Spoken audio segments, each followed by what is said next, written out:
Good morning all and welcome to today's video. So today I have two pairs on watch and those are dollar yen and euro dollar. So my favorite of the bunch is dollar yen, so I'm going to break that down for you now. So the narrative as I see it is that on the higher time frames we have this high here. Okay, we scoot back up and we tap into that high, but we don't break above it. Okay, we don't always need to break above it if we're going to move to the downside for these bigger, longer term moves. However, typically speaking, we do break above before that happens. And if we just zoom out, you can see that according to my data, at least, we are at an all-time high. I believe on some people's data, I'm not sure I have as much data as some people, but on some people's data, I believe that this is not an all-time high. But regardless, you can see that this is a high that many people will be paying attention to. And typically speaking, what we see is a break above.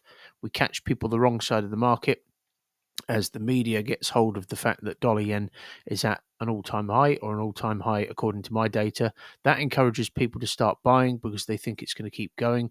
Of course, many people believe that this is now support if it breaks above.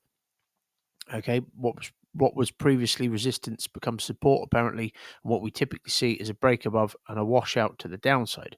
And the thing that makes me believe that that's going to happen is because if you analyze how we sold off from the area. So as I've said, those of us who trade the Falcon strategy look at how price is moving, not just if it's moving. Look at how we sold off from that area when we reached it last time around and didn't break above. Okay, we didn't get these tighter consolidations, okay, like that into the slightly larger ones. What we got is a series of sharp pullback, fairly sharp pullback, tighter correction there. We have this kind of running channel there, but then we push to the downside. We have a sharp pullback. Now, what that gives me a clue is that gives me a clue that people are selling this whilst the orders that are being placed up here and that are still in that area are dragging price up. Okay, giving me a clue that we will come back up to break that high, as I alluded to a moment ago. If we just zoom out a little bit, we can also see that we have a sharp move here, a sharp move down followed by a sharp move up. When that happens, that implies that a lot of liquidity was placed here in a short period of time. Lots of orders were placed here, they were filled, price moved up. That gives me a clue that there's potentially a lot of stop loss orders under here. Okay, and those of us who look at the market as I do will be interested in that area. We then have at that area a reversal structure. Okay, we have the more corrective middle section, giving me a clue that when we tap into that area and we wick slightly below it, that there are still orders there needing to be filled.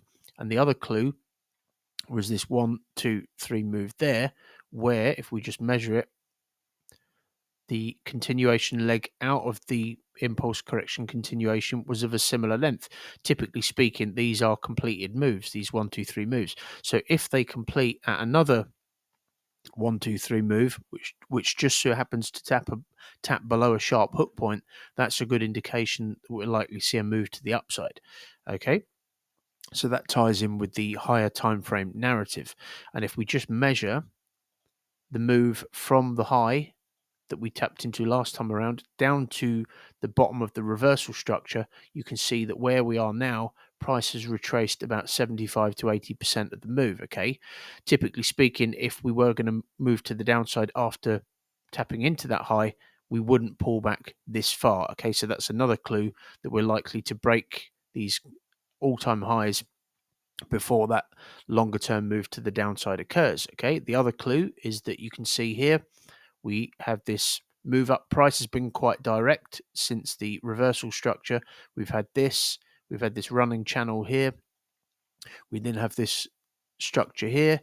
We break out of that. We come back down. Slightly strange price action there, but we come back down. We kind of retest the back end of that, push to the upside, and now you can see that what's happened here is that we have corrected above these highs. Okay, so what that gives me a clue is that price did not find enough liquidity here to send it to the downside, which it could have done given this slightly strange price action, and that we could have seen a move back down to these lows potentially to push to the upside. Price didn't do that. It spent 4, 8, 12, 16 plus hours correcting above these highs, giving me a clue that this is actually just consolidation. This is just the market taking a breath before further continuation to the upside to take out that higher time frame high that I was speaking about a moment ago. So with all of that in mind, and if I just unhide the forecast and drill down to the 1 hour chart, you can see, actually this might be more helpful on the 15-minute chart. You can see that after we broke these highs, price left a footprint, okay? We have a sharp move down there followed by a sharp move up, and you can see that all of this is kind of one and the same. This low dipped into that low, giving me a clue that this is all one piece of structure. We have that kind of a bit of a near miss there, okay, implying to me that price will likely come back down to the base of this structure where this consolidation began before moving to the upside. So with all of that in mind, what I'll be looking for today from this pair, if it doesn't shape up, that's absolutely fine. If it takes until next week to shape up, then that's absolutely fine, because that will imply that more volume will have built up, and where a lot of traders find themselves bored in these situations because they think the market is just going sideways and that's just boring. That's actually the market building the volume. So the more volume we build, typically speaking, the bigger the impulse is, okay? So the bow on the bow and arrow, if you like, is being pulled back further than it would than is the case with when the market doesn't consolidate for as long, if that makes sense. So what I'll be looking for from this pair today is if we get this kind of 1, 2, 3 touch structure this far into a move, that is actually what I would prefer. Then I would look to get long, given that this is, if we just zoom out, this is a larger 1 hour structure. What I would look to do is I would drop down to the 15-minute chart and I would look to filter this, and I'd be looking to get long with a risk entry from the edge of structure, and then I'll be able to manage it up to that high for something in the region of 4.2%. The alternative to that is if we come down and we get this kind of 1, 2, 3 kind of 2-touch structure. So we have a first touch and a second touch, but we get a 3-touch structural approach like that. Then I would do the same thing there. As I said, I would prefer further on into the move. I kind of prefer these 3-touch structures as opposed to these, which is what we typically see earlier on in the run. Okay, because this is kind of a bit more deliberate than this, but either is good. Okay, and then what I would do is I would measure the range. Okay, so I would measure from here, from this structure to this sharp hook point here, and the reason being is because the idea of this is the mechanical management system. I wouldn't want to leave too much profit on the table. So what I would do is I would measure from there to there, and I would trail my stop loss.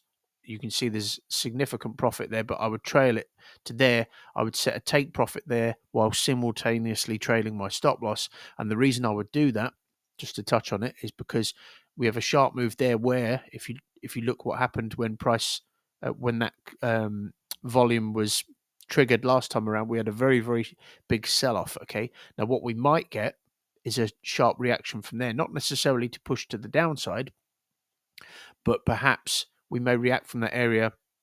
If we just get the paintbrush tool on the chart, we may react from that area and then get these deeper pullbacks and then form some kind of reversal structure, meaning that the pullbacks could be quite deep, okay, for us to break above that high. It may break further above, but we may see something like that. And I don't want to leave all that profit potential on the table, even if we are going to break that all-time high, as the market potentially forms something like that. Okay, so that is where I would set the take profit, trail my stop loss accordingly, and that is dollar yen. Okay, so I have an alert set just below that little 15-minute inflection point, which I showed you a moment ago. If it does not trigger, then no trade for me. So euro dollar, if we just zoom out. So euro dollar on the higher time frames, you can see that we have this. If we zoom right out, we have a dinosaur there. We'll ignore him. Okay, we have this little area of consolidation there, the last line in the sand that I can see where volume was accumulated and where it caused a sharp run off to the upside with very little pullbacks until here, implying that we will move up from that area if we tap into it again with a similar level of aggression. And you can see that happened here. Okay, so this would be a place where I would anticipate people who were selling this, especially when we broke below here, to be getting out of their positions. Okay, we then tap into that area. We break below, bargain area of value for a buy for many investors. Okay, many of the big players. We then rally to the upside. So there's no need for us to come down here at this moment in time, as I see it. We then tap into this area of consolidation by way of a reversal structure. We near miss to it. Okay, there's a near miss there. We break above, catch people the wrong side of the market, and then we move to the downside. We have a series of near misses here, and then we tap into the area that this low near miss to, bargain area of value for a buy for many people. We then move to the upside. And if I so there's no need at the moment for at least for us to come down to here because we've washed out all of the liquidity. Same thing again, area of consolidation, sharp runoff, implying that there's a lot of volume there. We tap into that, not necessarily by way of a reversal structure, but we have this which breaks above this high but fails to tap into here. We then break above, catch people the wrong side of the market, and then we see these impulse correction continuations to the downside to potentially take out this low, which near missed to there. Okay. Now, as I said previously, because we've taken out all of the liquidity here, we don't necessarily need to come all the way down to there. But what we could be seeing a move down to here to then move to the upside to take out this high, and then we would have this 1, 2, 3 touch structure there, okay, which then taps into that high, and then potentially we may be seeing a move all the way down to here because that would make contextual sense, okay? So I'm not seeing this as a massive long-term move, but even in these kind of shorter-term moves, we can, this may even act as a very large running channel where we end up breaking above here, forming consolidation, and then moving to the upside. Okay, that would also make contextual sense. But just as a kind of shorter-term, higher time frame move, if you like, I will be looking for a move down to here, and I shall explain why specifically on the lower time frames in a moment. You can see once again, if we've pulled back this far, we likely will tap into those areas. Okay.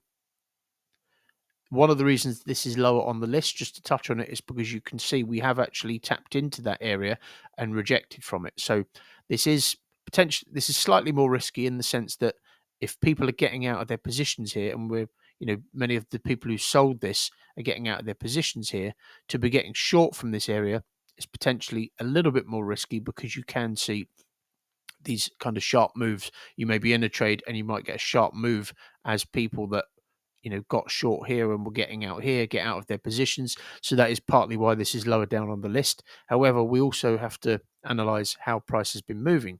If it is a profit taking area, if this was an area for people to get long, for example, we would typically see a more aggressive reaction and these kind of tighter consolidations like that. Okay, so even if this is a little bit more risky, the price action, if you just study it, is non-progressive. Okay, so it's non-progressive to the upside. You can see that price has spent a very long time not moving up with much conviction. You can see that we've pulled back here. We just measure that we've pulled back about 70% of the move. Okay, and we've had that sharp move there, implying that there's a lot of liquidity here. You can see a little sharp move here. Okay, which price tapped above this high, and it did not find enough liquidity to send it to the downside. And now it looks like we're getting this impulse correction potential continuation to give us this kind of 1, 2, 3 touch expanding pattern, which taps into this sharp area of value, and then we would have a move which is proportionate to this move down. So we would have, if we try that again, we would have this impulse correction continuation to push lower. The pullback would be about 40% of the move. Okay. And then we could, if we just measure this, we would then have this impulse correction potential continuation to push lower. And if we take the initial impulse and assume that the continuation leg is usually of a similar length, that would take us to just below there, where potentially we could then see that reversal to the upside. Okay, so that makes contextual sense. Price is building volume here for that next leg potentially, and we've moved up in a non-progressive way, suggesting a move to the downside. So what I'll be looking for from this pair today is the following. I'll be looking for price to tap into this sharp area of consolidation. You can see that we sold off very aggressively from there last time around, implying that there may be liquidity there. I also like the fact that we're kind of retesting the back end of all of this to some extent. Okay, but because we've gone from a correction into a correction, so because we've kind of had this piece of structure here, okay, I do like the fact that this is forming through it and not above it. But because we've gone from a correction into a correction, this is where, according to my data, it makes more sense to not be trying to call the top. Even if we do get a 1, 2, 3 that lines up there, I will not be looking for a risk entry from the edge, because typically speaking, when you go from a correction into a correction like that, and there are potentially multiple ways which you could draw your trend lines like that, meaning that there may be multiple places where people could actually have their orders, meaning that a risk entry from here is more risky because you could be tagged out. It pushes up a little bit further and then drops. I've seen that numerous times, especially when we've kind of rejected from a low, regardless of how we've moved up. What I'll be looking for is, excuse me, I'll be looking for price to show its hand so that I don't end up in a overly excessively risky trade, and so that the odds are stacked in my favor, not in the in the market's favor. I'll be looking for price to tap into that area of value. A solid impulse down on the 1 hour chart that will suggest that the liquidity that was sat there has been washed out. Okay, and it'll imply that we're not going to keep trickling up because we've gone from a correction into a correction. And then I would look for a 15-minute consolidation afterwards, 6 to 8 corrective 15-minute candles. If we got that and it had two bottoms, I would set an entry on the break, and I'll be able to manage this down to here as a kind of first target, even down to here for something in the region of 4%. And then if the 15-minute, I would filter the 15-minute flag on the 5-minute chart. And if it was structured, I would look to get short within the flag if we had the two bottoms, and if we tagged the first high with a risk entry. And if we got that, I would cancel the original order. And if we didn't, I would let the original order trigger me in. And then what I would do is I would mechanically manage this once again. So I would, if we just take the Fibonacci tool, and we try that again, I would measure from there to there. So this is just about not leaving too much profit on the table. And typically speaking, at these 90% areas, that's where price pulls back more sharply. You might be thinking, well, why don't you manage it to here? Well, by that point, I'd only be running in profit by a lesser amount. Okay, so it's not so much about whether it pulls back sharply from here. It's more to do with how much profit I'm leaving on the table. And here, if it was to pull back 90% from there, that would obviously be a lot sharper pullback, which would result in me leaving a lot more, giving back a lot more profit to the market than if we pulled back to 50% of this range, if that makes sense. Okay, so I would set the take profit down there. I would trail my stop losses, accordingly, and then that is it, folks. That's what I'm going to be looking for today. That's what I'm going to be looking for today, folks, from these pairs. I hope you've enjoyed this video, and I hope I'm providing you with value which aids your trading. As I said, this is not, as I've said before, this is not a signal service. Don't trade anything unless you know what you're doing. Okay, this is just me trying to challenge the perspective of many of you who are within the Falcon community, and perhaps many of you who are not. If you're not within the Falcon community, you've probably not seen this kind of naked price action, if you like, before. But hopefully this challenges your perspective a little bit. Have a great day, folks. Have a great weekend, and I'll see you again in the next video. Thanks for watching.